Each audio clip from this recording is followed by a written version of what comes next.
BMW launched a new 5 Series in 1981, called E28, but it was largely a styling update. So the notion of a new M5 was no great surprise to the European market when it was introduced at the Amsterdam Motor Show in 1984. Bosch electronic injection replaced the mechanical fuel delivery with power in the 270 horsepower range.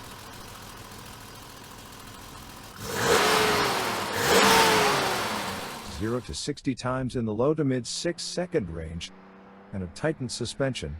It all but embarrassed every other car available at any price. It did more than keep up with sports cars of the day, it trumped them at their own game.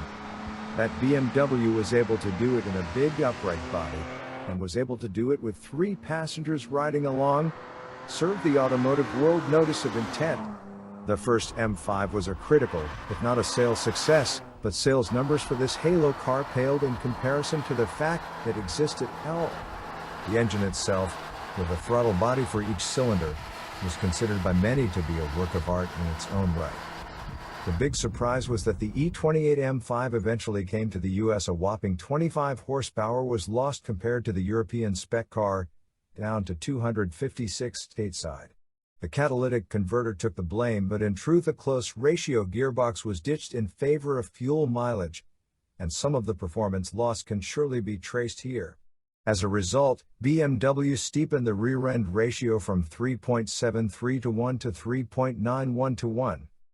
The hand-built nature of the car, and the sheer quantity of cars required to satisfy a hungry North American dealer body, meant that they were built more or less identically. All were black with tan interiors, save for a handful with black interiors.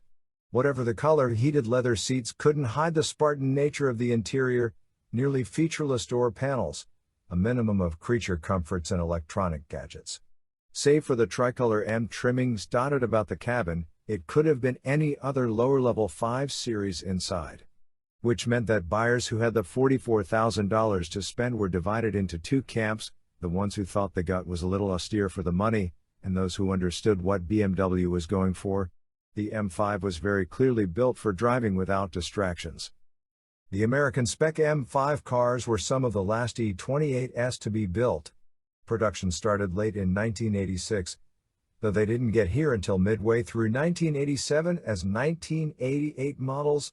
This is a slightly confusing point. The E28 stopped production in 1987 in Europe. The replacement 5 Series, the E34, was a 1988 model at home and started production a scant few months after the American M5s were completed.